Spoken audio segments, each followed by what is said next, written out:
ایک دن حضرت عمر بیٹھ کے رو رہے تھے تو کسی نے کہا حضرت رو کیوں رہے ہیں؟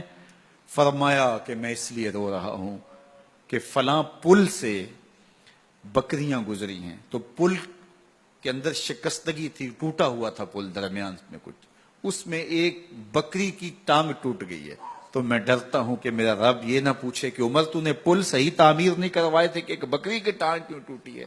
یہ ہیں حضرت عمر رضی اللہ تعالی عنہ۔ اللہ اکبر۔ تو اللہ تعالیٰ جل شانہ نے حضرت سیدنا عمر بن خطاب رضی اللہ تعالیٰ عنہ سے جو کام لیا، مختصر دور خلافت کے اندر 10 سال 6 ماہ 4 دن آپ نے خلافت فرمائی ہے، لیکن کہاں سے چلے اور یہاں مکران تک، بلوچستان کا حصہ ہے، یہاں تک آپ کی سلطنت کی حدود وسیع ہوئی، ادھر آرمینیا تک جا پہنچے، حمص فتح کیا، قادسیہ، یرموک۔ آپ ذرا دیکھیے کہ کہاں تک آپ کی فوجوں کے گھوڑے دوڑتے رہے، اور اللہ تعالیٰ جل شانہ نے ان کو جو توانائی، عدل و انصاف کی قوت عطا فرمائی۔ اللہ اکبر۔ جب زمین پہ عدل کیا ہو تو زمین بھی حکم مانتی ہے، اور حضرت عمر وہ تھے جن کا حکم ہوائیں بھی مانتی تھی، زمین بھی مانتی تھی، جن کا حکم جو ہے وہ آگ بھی تسلیم کرتی تھی اور دریا بھی ان کا حکم مانا کرتے تھے۔ مصر کے اندر یہ رسمیں بد جاری تھی کہ سال کے بعد 1-2 شیزہ کو زیورات پہنا کے اچھے لباس میں ملبوس کر کے دریا کی بھیڑ چڑھایا جاتا، اس کی قربانی دی جاتی، اس کا خون بہتا تو دریا چلتا۔ جب مسلمانوں نے مصر فتح کیا تو گورنر نے لکھا کہ اسلام تو اس طرح کی رسوم کی اجازت نہیں دیتا، لیکن خشک سالی ہے، لوگوں کی فصلیں ویران پڑی ہیں، تو حضرت کیا کیا جائے؟ تو حضرت عمر رضی اللہ تعالیٰ عنہ کاغذ کے ٹکڑے پہ لکھتے ہیں، بسم اللہ الرحمن الرحیم۔ مصر کے نیل کی جانب عمر کا خط لکھتے ہیں، اے نیل، اگر تو اللہ کے حکم سے چلا کرتا ہے تو چل، ورنہ ہمیں تیرے چلنے کی کوئی حاجت نہیں ہے۔ اور قاصد کو کہا یہ خط لے جاؤ اور جا کے دریائے نیل میں پھینک دو۔ قاصد جا کے خط دریائے نیل میں پھینک دیتا ہے، پانی آتا ہے، ایسا دریائے نیل چلا، 14 صدیاں ہوئی ہیں آج تک کبھی بند ہی نہیں ہوا۔ دریا حکم مانتے ہیں، آگ نکلتی ہے۔ لوگ حضرت عمر رضی اللہ تعالی عنہ کے پاس آئے، حضرت لاوا پھوٹا ہے، آگ نکل رہی ہے اور مدینے کی طرف بڑھ رہی ہے، اب کیا کیا جائے؟ فائر بریگیڈ تو زمانے میں تھی نہیں۔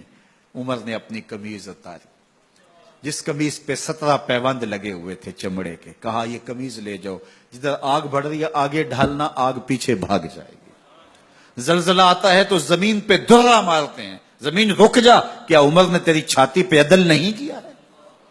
تو یہ عمر ہیں رضی اللہ تعالی عنہ کہ جن کے انصاف کی وجہ سے، جن کے عدل کی وجہ سے اللہ تعالیٰ کی رحمات اور اس کی برکات کا نزول ہوتا تھا، اور اللہ تعالیٰ نے مسلمانوں کو وہ آبرو مند حکومت دی۔ کائنات کی تاریخ کے اندر ایسی حکومت آپ نے نہیں دیکھی ہوگی جو حضرت عمر نے حکومت کی ہے۔ اللہ اکبر۔ فرمایا فرات کے کنارے پہ ایک کتا بھی پیاسا مر گیا تو اس کا حساب بھی عمر سے ہوگا۔ باہر سے سفیر آتا ہے اور آ کے پوچھتا ہے کہ میں امیر المومنین کے، مسلمانوں کے حکمران کے محل میں جانا ہے، تو وہ مسکرا کے کہتے ہیں ہمارے امیر کا تو کوئی محل نہیں ہے۔ کہا کہاں ہے تمہارا امیر؟ کہا مسجد نبوی میں ہوگا یا بیت المال کی اونٹوں کی دیکھ بھال میں لگا ہوگا۔ وہ جب گئے تو مسجد میں نہیں ہے، اللہ اکبر، وہاں گئے تو وہاں بھی نہیں ہے۔ پھر کیا دیکھتے ہیں کہ عمر رضی اللہ تعالی عنہ جنت البقیع کے پاس ایک درخت کے نیچے اینٹ کا سرانہ رکھ کے سوئے ہوئے ہیں۔ تو اس نے کہا عمر تو نے عدل کیا ہے، تجھے کچی اینٹ پہ بھی نیند آ گئی۔ ہمارے حکمرانوں نے انصاف نہیں کیا اور وہ بند اور محفوظ کمروں کے اندر بھی سکون اور چین کی نیند نہیں سو سکتے۔ حضرت سیدنا عمر رضی اللہ تعالیٰ عنہ نے اس طرح ان امور سلطنت نبھائے۔ آپ دن کو لوگوں کی دیکھ بھالی کرتے، لوگوں کی ضروریات سنتے سمجھتے، اور جب رات پڑتی لوگ سو جاتے، عمر مدینے کی گلیوں میں پہرا دیتے۔ کائنات نے کوئی ایسا بھی حکمران دیکھا ہوگا؟ اللہ اکبر۔ وہ مجاہد جو مختلف محاذات پہ گئے ہوئے ہوتے، ان کے گھروں کی دیکھ بھالی کرتے، ان کی ضروریات کا خیال رکھتے، ان کی آبرو کا پہرا دیتے۔